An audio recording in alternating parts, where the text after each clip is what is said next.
ស្នេហ៍អំពើខ្មាំងរឿងនេះគឺជារឿងរបស់អ៊ំសូនដែលបច្ចុប្បន្នគាត់រស់នៅក្នុងខេត្តបៃលិននៅម្ដុំផ្សារអូអន្លួអញ្ចឹងសាច់រឿងមិនមែនកើតឡើងនៅខេត្តបៃលិនឬក៏កើតឡើងនៅផ្សារអូអន្លួទេកើតឡើងនៅក្នុងស្រុកឧបមានៅម្ដុំផ្សារតានីតែគ្រាន់តែថាកើតឡើងតាំងពីឆ្នាំ1996ដោយកាលនោះអ៊ំសូតគាត់រស់នៅម្ដុំផ្សារតានីអញ្ចឹងសាច់រឿងនៅក្នុងស្រុកទូកមាសខេត្តកំពតអេដមីនក៏សូមគោរពជម្រាបសួរបងប្អូនអ្នកស្រុកទូកមាសឬក៏បងប្អូនអ្នកតានីនិងក៏មិនភ្លេចគោរពជម្រាបសួរដល់បងប្អូនអ្នកខេត្តបៃលិនឬក៏បងប្អូនដែលរស់នៅក្នុងផ្សារអូអន្លក់ដែរអញ្ចឹងរឿងនេះអ៊ំសូតរៀបរាប់ថាចេះកើតឡើងទៅលើក្មួយស្រីរបស់គាត់ដែលមានវ័យ18ឆ្នាំកាលនោះបើនិយាយទៅក្មួយស្រីរបស់គាត់គាត់ប្រាប់ថាស្អាតណាស់នៅម្ដុំភូមិរបស់គាត់នឹងមិនមានក្មេងស្រីណាស្មើនឹងក្មួយរបស់គាត់ណាបងប្អូនដល់ទៅពេលនាងស្អាតពេកអញ្ចឹងទៅក៏คล้ายទៅជាមនុស្សអភ័ព្វហើយគាត់ក៏រៀបរាប់ថាអញ្ចេះមនុស្សអភ័ព្វហ្នឹងវាមានច្រើន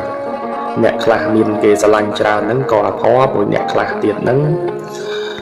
មានរូបរាងស្អាតផូរផង់ដាច់គេហ្នឹងក៏អភ័ព្វដែរដូចក្មួយស្រីរបស់គាត់អញ្ចឹងណាបងប្អូនអញ្ចឹងរឿងនេះគាត់រៀបរាប់ថាអញ្ចេះកាលនោះក្មួយស្រីរបស់គាត់នោះកំពុងតែរៀនសុកដូចថានាងមានអាយុ18ឆ្នាំអញ្ចឹងទៅក៏មានគេស្រឡាញ់គេបានប្រាប់ឪពុកម្ដាយរបស់គេនឹងឲ្យចូលស្ដីដណ្ដឹងក្មួយស្រីរបស់គាត់ណាក៏ប៉ុន្តែឪពុកម្ដាយក្មួយស្រីរបស់គាត់នោះដែលត្រូវជាប្អូនគាត់នោះបានប្រកែកថាកូននៅរៀនមិនទាន់ចង់ឲ្យមានគ្រួសារទេនាងនៅក្មេងមិនទាន់ចេះនឹងតាមបាយផងដល់អញ្ចឹងទៅគេក៏ទ្រាំណាស់បងប្អូនទ្រាំមួយខែពីរខែរហូតដល់ចុងឆ្នាំ2009ក៏សំទោសចុងឆ្នាំ1996ចិត្តចូល97នេះគេក៏បានសួរនាំម្ដងទៀតដល់ទៅពេលសួរនាំម្ដងទៀតអញ្ចឹងទៅពុកម្ដាយក្មួយស្រីរបស់គាត់នោះដែលត្រូវជាប្អូនហ្នឹងក៏បានប្រកែកជាមួយគេថាកូនរបស់គាត់នៅរៀនបន្តទៅមុខទៀតអញ្ចឹងទៅដោយគណៈនឹងអ៊ំសូតគាត់រៀបរាប់ថាអញ្ចេះមានការចូលសាកសួរពីខាងប្រុសធ្វើឲ្យអ្នកភូមិអ្នកផងរបងជាមួយជំនុំគ្នាដូចថាល្បីមាត់មួយមាត់ពីរណាស់បងប្អូនថាគ្រួសារខាងប្រុសហ្នឹងបានចូលស្ដីកូនអ្នកនេះកូនអ្នកនោះអញ្ចឹងទៅគាត់មិនបានបញ្ចេញឈ្មោះទេដល់ទៅពេលគេមិនឲ្យអញ្ចឹងទៅមានការអាម៉ាស់ណាស់បងប្អូនម្ដងជាពីរដងដល់ទៅពេលមានការអាម៉ាស់អញ្ចឹងទៅមនុស្សយើងម្នាក់បងប្អូនដែរដូចថារស់នៅនឹងមិនចេះចុកចាញ់ងាយទេតែតែរកវិធីសាស្ត្រផ្សេងដើម្បីសងសឹកឬមួយក៏យកឈ្នះទៅលើភាពអាម៉ាស់អញ្ចឹងណាដល់ទៅពេលការចង់លុបបំបាត់ភាពអាម៉ាស់អញ្ចឹងទៅក៏បានទៅរកគ្រូហើយគ្រូនឹងបើនិយាយទៅឈ្មោះថាគ្រូផាននៅមិនឆ្ងាយពីទូកមាសនឹងប្រហែលទេដោយឪពុកម្ដាយខាងប្រុសនឹងបានទៅពឹងពាក់គ្រូនឹងឲ្យរៀបចំដាក់ស្នេហ៍ទៅលើក្មួយស្រីរបស់គាត់ធ្វើឲ្យក្មួយស្រីរបស់គាត់នឹងងប់ស្រឡាញ់កូនប្រុសរបស់គេអញ្ចឹងណាបងប្អូនដូចពេលហ្នឹងអ៊ំសូតគាត់រៀបរាប់ថាស័ក្តិសិទ្ធិមែនទេពេលដែលឮដំណឹងថាកូនប្រសុំទោសឪពុកម្ដាយខាងប្រុសនោះទៅដល់ផ្ទះគ្រូនឹងហើយមិនបានប្រមាណផងស្រាប់តែក្មួយស្រីរបស់គាត់នោះវិចបង្វិចរត់ឡើងផ្ទះគេអញ្ចឹងណាបងប្អូនในរឿងនេះធ្វើឲ្យឪពុកម្ដាយខាងស្រីនេះគេឆ្ងល់ត្រង់ថាកូនស្រីរបស់គាត់ហ្នឹងមួយថ្ងៃឃើញតែរៀនមិនដែលមានជាប់ពាក់ព័ន្ធអីជាមួយនឹងមនុស្សប្រុសឯនៃជាសិស្សដូចគ្នាមកពីខាងណាទេមិនមានទេដឹងតែរៀនដឹងតែចេញពីរៀនមកផ្ទះអញ្ចឹងណាបងប្អូនដល់ទៅពេលរឿងចម្លែកកើតឡើងហ្នឹងធ្វើឲ្យឪពុកម្ដាយខាងស្រីក៏សង្ស័យធ្វើឲ្យបងប្អូនអ៊ំពូមីងខាងស្រីហ្នឹងក៏ដាក់ការសង្ស័យទៅលើអំពើគ្រូស្នេហ៍អញ្ចឹងណាដោយសារតែនៅសុកបែរជាក្មួយស្រីរបស់គាត់ឬក៏កូនស្រីរបស់ប្អូនគាត់នោះរត់ទៅនៅផ្ទះគេហើយគណៈនឹងទោះបីជាឪពុកម្ដាយខាងស្រីទៅតាមបង្កលួងលោមយ៉ាងណាក៏មិនត្រឡប់មកវិញដែរហើយមនុស្សដែលធ្លាប់តែមានវិជ្ជាប្រយោជន៍ភាពញញឹមញញែមដាក់អ្នកជិតខាងឬមួយក៏ចាស់ទុំក្នុងភូមិបែរជាខ្លាយទៅមនុស្សសពុតសគុំមិនសូវមាត់មិនសូវកណាបងប្អូនគាត់មើលសភាពក្មួយស្រីរបស់គាត់នោះរង្វង់ភ្នែករបស់នាងឡើងខ្មាំងហើយមុខរបស់នាងនេះបែបរៀងស្លេកស្លាំងដូចជាមនុស្សដែលមិនសូវបានដេកបានពួនអញ្ចឹងណាហើយបាននិយាយទៅក៏ថាប្លែកត្មងបងប្អូនប្លែកត្រង់ថាមនុស្សធ្លាប់តែរៀបចំខ្លួនស្អាតបាតផូរផង់តែដល់ទៅពេលទៅនៅផ្ទះខាងប្រុសឬមួយក៏រត់តាមគេនោះស្រាប់តែខ្លាយទៅជាមនុស្សដែលមិនចេះ ដោយថាសម្បត្តិសម្អាងខ្លួនចឹងណាបងប្អូនដល់ទៅពេលម្ដាយឪពុករបស់នាងមើលឃើញរូបរាងកូនហ្នឹងពិបាកភ្នែកមើលពេកក៏បានហៅកូនត្រឡប់មកផ្ទះវិញតែកូនមិនព្រមមកទេហើយចំណែកឪពុកម្ដាយខាងប្រុសឯនោះវិញគាត់រៀបរាប់ថាអញ្ចេះគេធ្វើចរិតបែបរៀងណាគេថាឲ្យយកកូនស្រីទៅវិញទៅនៅសុកឡើងមកនៅផ្ទះកូនប្រុសអញ្ចេះចុះគេតែងតែនិយាយអញ្ចឹងណាបងប្អូនធ្វើឲ្យអ៊ំសោតរួមទាំងម្ដាយឪពុកក្មួយស្រីរបស់គាត់នោះមានការខ្មាស់អៀនជាខ្លាំងដល់ទៅពេលអញ្ចឹងទៅបងប្អូនណាឪពុកម្ដាយខាងស្រីនេះក៏បានហៅទៅថាជីដូនមួយនាងហ្នឹងទៅចាប់នាងហ្នឹងយកមកផ្ទះវិញដល់ទៅពេលចាប់នាងយកមកផ្ទះវិញអញ្ចឹងទៅមើលទៅអាការៈក្មួយស្រីរបស់គាត់នោះមិនសូវជាហូបបាយទឹកអីទេបើនិយាយទៅថាបាយទឹកសំទោសបាយមិននឹកទឹកមិនស្រេកហើយចិត្តនឹងចង់ទៅផ្ទះគេដល់តែពេលមើលអាការៈមិនស្រួលមើលកូនស្រីរបស់គាត់បែបព្រៀងប្លែកអញ្ចឹងទៅគាត់ក៏បានទៅយកទៅឲ្យគ្រូមើលដល់តែពេលយកទៅដល់ផ្ទះគ្រូហើយនោះគ្រូនឹងគ្រាន់តែកលេចពីចម្ងាយគាត់ថាអញ្ចេះកូនរបស់បងនឹងត្រូវរបស់គេហើយត្រូវរបស់គេនឹងអ្នកដែលជាជាប់ពាក់ព័ន្ធជាមួយកំហឹងរបស់គេនឹងកើតឡើងម្ដងជាពីរដងដោយសារតែបងប្រុសបងស្រីឬក៏អ៊ំប្រុសអ៊ំស្រីទាំងពីរនេះមិនព្រមគឺថាលើកកូនឲ្យទៅគេអញ្ចឹងណាបងប្អូនគ្រូនឹងថាចំអញ្ចឹងទៅស្រាប់តែម្ដាយឪពុកខាងស្រីរួមទាំងអ៊ំសោតផងនោះគាត់បានសួរនាំថាអញ្ចេះមានពិធីអ្វីអាចធ្វើឲ្យនាងដូចដើមវិញអញ្ចឹងណាបងប្អូនគណៈនឹងគ្រូខ្មែរដែលគាត់ជាអ្នកដោះមន្តអាគមនោះក៏ប៉ុន្តែគាត់ប្រាប់ថាអញ្ចេះគាត់ដោះបានតែមួយរយៈដែរទេហើយបើសិនជាគាត់មើលគាត់ដោះទៅជាសូមឲ្យកូនស្រីនេះឬក៏ក្មួយស្រីនេះកុំឲ្យឃើញមុខអ្នកដែលគេដាក់អំពើឬមួយក៏កុំឲ្យឃើញមុខកូនប្រុសរបស់អ្នកដែលគេធ្វើអំពើដាក់នោះអញ្ចឹងគណៈនឹងបងប្អូនណាឪពុកម្ដាយខាងស្រីឬមួយក៏ឪពុកម្ដាយនាងនោះបានយល់ព្រមជាមួយនឹងគ្រូថាគាត់នឹងដូចថាការពារកូនគាត់មិនឲ្យឃើញមុខកូនប្រុសដែលកូនរបស់គាត់រត់ទៅនៅជាមួយគេទេអញ្ចឹងគណៈនឹងគ្រូក៏រៀបចំពិធីរបស់គាត់ណាបងប្អូនមានស្រោចទឹកផងមានធ្វើខ្សែចកេះខ្សែកថាឲ្យប្រើប្រាស់ផងហើយមានផ្សំថ្នាំជាលក្ខណៈថ្នាំសំទោសជាលក្ខណៈថ្នាំខ្មែរណាបងប្អូនដុសចេញពីឫសឈើនេះឫសឈើនោះ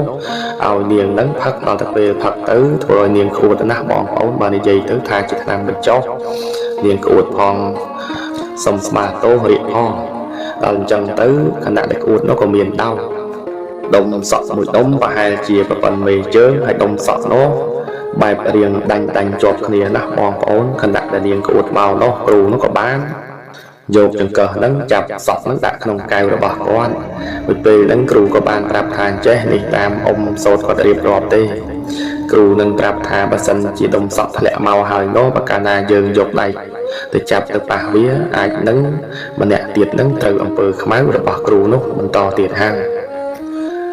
អ៊ំសោតគាត់បានបញ្ជាក់ថាចេះបងប្អូនហើយគាត់ថាសក់ធ្លាក់មកពីមាត់ក្មួយរបស់គាត់នឹងគឺធ្លាក់ពិតត្មងស្ដាយណាធ្លាក់ដោយមិនចាំបាច់ទៅថាប្រឹងទេគ្រាន់តែនាងក្អួតនឹងគឺធ្លាក់មកឯង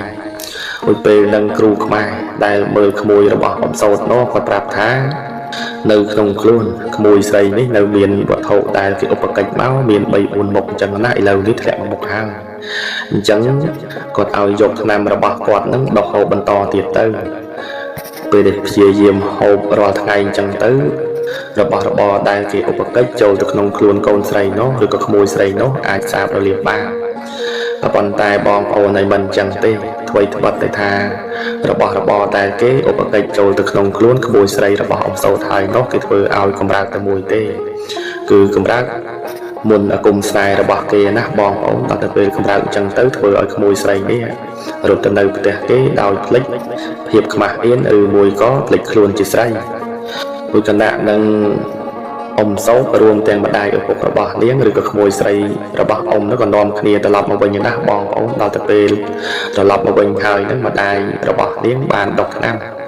ឲ្យនាងផឹកជាហូរហែទៅក៏ប៉ុន្តែការហូបថ្នាំមិនត្រូវទេមើលទៅអាការៈរបស់នាងនឹងបែបព្រៀងធ្ងន់ធ្ងរជាងមុនដោយសារតែចេះមានរបស់ដែលគេឧបកិច្ចនៅក្នុងខ្លួនរបស់នាងនោះពេលតែមានគ្រូដោះអញ្ចឹងធ្វើឲ្យរង្គើដល់គេដល់ទៅពេលរង្គើដល់គេអញ្ចឹងគេបន្ថែមមកណាបងប្អូនដល់ទៅពេលបន្ថែមមកធ្វើឲ្យ អំពើខ្មៅនៅក្នុងខ្លួនរបស់នាងនឹងកំរើកចឹងធ្វើឲ្យនាងនឹងកាន់តែឈឺចាប់ហើយគណៈនឹងបងប្អូនណាជីវិតរបស់ក្មួយស្រីអ៊ំសោតទេគាត់រៀបរាប់ថាវេទនាមែនទេបាយទឹកនឹងមិនហូបទេហើយបើសិនជាមានអ្នកណាហៅនឹង10ម៉ាត់20ម៉ាត់ហើយទើបឆ្លើយជាមួយគេ1ម៉ាត់អញ្ចឹងណាបងប្អូនតែឆ្លើយ1ម៉ាត់ហ្នឹងនាងងាកមុខចេញហើយឬមួយក៏ដើរចេញពីហ្នឹងក៏មានដែរអញ្ចឹងគណៈហ្នឹងពេលថ្ងៃគាត់រៀបរាប់ថាប្រហែលជាម៉ោង3រសៀលនោះស្ដាប់តែឃើញកូនម្នាក់ដែលមកដណ្ដឹងក្មួយស្រីរបស់គាត់នោះមិនដឹងថាយ៉ាងម៉េចទេថ្ងៃហ្នឹងបែរជាមកឈរនៅនឹងមាត់ទ្វារចូលឈរច្រៀងឈរហួចអញ្ចឹងណាបងប្អូនគណៈហ្នឹងក្មួយស្រីរបស់អ៊ំនោះក៏បានក៏លេចមើលពីផ្ទះមកឃើញធ្វើឲ្យនាងនឹងប្រកាច់ប្រកិនណាស់បងប្អូនងើបពីប្រកាច់អញ្ចឹងទៅក៏បានដើរចេញទៅក្រៅរបងផ្ទះឈ្មោះសំដៅទៅរកផ្ទះដែលគេធ្វើអំពើដាក់នាងនោះអញ្ចឹងគណៈនឹងកូនចៅក៏ដូចជាបងប្អូនជីដូនមួយនាំគ្នាចាប់នាងទុកហើយបានយកនាងទៅគ្រូដដែលនោះគណៈនឹងគ្រូដដែលប្រាប់ថាចេះក្មួយស្រីនឹងប្រហែលជាឃើញគេហើយដោយគ្រូប្រាប់អញ្ចឹងបើកាលណាឃើញគេហើយមិនចាំបាច់ព្យាបាលទេខ្ញុំគ្មានសមត្ថភាពទេមួយពេលនឹងឪពុកម្ដាយរបស់នាងយំផងស្រែកផងអ្វីដែលគាត់ស្រែកគឺគាត់ស្រែកជេរទៅយុវជនម្នាក់ដែលស្រឡាញ់កូនគាត់ប្រាប់ឪពុកម្ដាយឲ្យមកចូលស្ដីដល់ទៅពេលគាត់មិនឲ្យប្រើអំពើដាក់កូនគាត់ណាបងប្អូនគាត់ស្រែកជេរគាត់ខឹងគាត់សម្បាជាមួយគេវិខណៈហ្នឹងគ្រូខ្មែរក៏បានប្រាប់ថាចេះមិនចាំបាច់ខឹងសម្បាជាមួយគេទេអំពើនេះគឺគេកំពុងតែសាងហើយដល់ទៅពេលគេសាងអញ្ចឹងទៅអស់មួយអំណាចរបស់គេប្រកាសណាស់គ្រូសាររបស់គេនឹងវិនិច្ឆ័យហើយគ្រូនឹងគាត់ប្រាប់អញ្ចឹងណាស់បងប្អូនអញ្ចឹងគណៈនឹងគ្រូខ្មែរគាត់ក៏បានប្រាប់ថាចេះឲ្យទៅរកគ្រូណៃនៃផ្សេងទៅក៏ប៉ុន្តែសង្ឃឹមនឹងគឺតិចណាស់ហើយពេលនឹងម្ដាយខាងស្រីសួរបន្តទៀតថាចុះគ្រូមិនក៏មិនជួយដល់កូនចៅផងគ្រូគាត់បានប្រាប់តាំងពីដំបូងណាបងប្អូនគាត់ថាបើសិនជាក្មួយស្រីហ្នឹងឃើញមនុស្សតែគេប្រើស្នេហ៍ប្រើស្នូកមកលើនាងនោះប្រកាសណាស់អំពើរបស់នាងនៅក្នុងខ្លួននឹងអាចកម្រើកខ្លាំងជាងមុនអញ្ចឹងពិបាកក្នុងការរកគ្រូព្យាបាលគណៈនឹងគ្រូគាត់បានឆ្លើយថាគាត់គ្មានសមត្ថភាពទេធ្វើឲ្យម្ដាយឪពុករបស់នាងនោះជាមួយនឹងអ៊ំសោតទៅខ្លះមិនទៅខ្លះទៅរកគ្រូផ្សេងឆ្ងាយតែបើនិយាយទៅអ៊ំសោតប្រាប់ថាចេះទៅបង្ហិនទៅលុយទេគ្មានគ្រូណាមើលបាត់ទេដល់ទៅពេលទៅគ្រូណាមិនបាត់អញ្ចឹងទៅបងប្អូនណាក្មួយស្រីរបស់អ៊ំសោតនេះក៏មករស់នៅក្នុងផ្ទះបើមើលអាការៈរបស់នាងតាមអ្វីដែលអ៊ំសោតគាត់បញ្ជាក់ថាចេះក្មួយស្រីរបស់គាត់នឹងមានតែសម្បកខ្លួនទេវិញ្ញាណព្រលឹងទាំងប្រមាណហ្នឹងគេយកទៅអស់ហើយព្រោះថាគាត់ផ្លឹកហៅមួយម៉ាត់អញ្ចឹងទៅធ្វើមិនដឹងធ្វើមិនលឺអញ្ចឹងណាបងប្អូនដូចជាមិនខ្វាយខ្វល់ដូចជាមិនចាប់អារម្មណ៍ជាមួយនឹងមនុស្សនៅជុំវិញខ្លួនគណៈពេលដែលនាងបាយមិននឹកទឹកមិនស្រេកអញ្ចឹងទៅបងប្អូនហើយសុខភាពរាងកាយរបស់នាងចេះតែចុះខ្សោយទៅហើយអំពើអំព័ន្ធនៅក្នុងខ្លួនបាននិយាយថាអំពើខ្មៅនៅក្នុងខ្លួននាងនោះគេប្រឹងធ្វើណាបងប្អូនគណៈពេលដែលយើងមានហើយជាស្រេចនោះគេសោតនៅតែផ្ទះគេយើងឯនេះកម្រើកតែការទទួលរងនឹងការឈឺចាប់មិនបានតែបងប្អូនហើយនាងក៏ស្លាប់បាត់បង់ជីវិតទៅគណៈពេលដែលនាងស្លាប់បាត់បង់ជីវិតហើយនោះអេដមីនសង្ខេបទៅបងប្អូនណានាងក៏បានមកបញ្យល់សពម្ដាយឪពុករបស់នាងថាមិនចាំបាច់ខឹងគេទេមិនចាំបាច់ចងគំនុំនឹងគេទេនាងនិយាយបែបស្លូតអញ្ចឹងណាបងប្អូនដល់ទៅពេលពិធីបុណ្យ7ថ្ងៃរបស់នាងចប់សពគ្រប់ហើយគ្រួសារដែលចូលមកដណ្ដឹងនាងនោះចាប់ផ្ដើមវិនិច្ឆ័យបន្តិចម្ដងណាបងប្អូនអ៊ំសោតគាត់រៀបរាប់ថាចេះទំនេរហ្នឹងក៏បីចងនៅក្រោយផ្ទះពេលថ្ងៃនោះបាត់ទាំងថ្ងៃពួកអ៊ំសោតគាត់រៀបរាប់ថាចេះអំពើអាក្រក់មិនឈ្នះអំពើល្អណាស់បងប្អូនទំនេរហ្នឹងអ្នកដែលធ្វើអំពើមកលើគ្រួសាររបស់ប្អូនគាត់នោះចាប់ផ្ដើមវិនិច្ឆ័យម្ដងងាប់គោម្ដងងាប់ក្របីរីឯប្តីនោះវិញបានធ្លាក់ពីលើផ្ទះមកបាក់ដៃអស់3កំណាត់អញ្ចឹងទៅហើយកូននោះវិញទំនេរនឹងបងប្អូនហើយមិនដឹងថាទៅឆ្លោះជាមួយអ្នកណាឲ្យគេវាយចូលទៅដេកពេទ្យទៅរួចតទៅពេលចេញពីពេទ្យអញ្ចឹងទៅរំលងបានតែប្រហែលថ្ងៃទេស្រាប់តែមានក្មេងចំនួននោះបាននិយាយទៅថាគេវាយមែនណាស់បងប្អូនគេមិនវាយដូចឥឡូវនេះទេអញ្ចឹងសាច់រឿងរបស់អ៊ំសោតមានតែប៉ុណ្្នឹងទេអេដមីនរៀបរាប់ទៅហើយក្រែងខ្វះចន្លោះត្រង់ណាសូមអ៊ំជួយបំពេញបន្ថែមផងបងប្អូនក៏ដូចគ្នាដែរបើសិនជាខ្ញុំបាទរៀបរាប់ទៅហើយ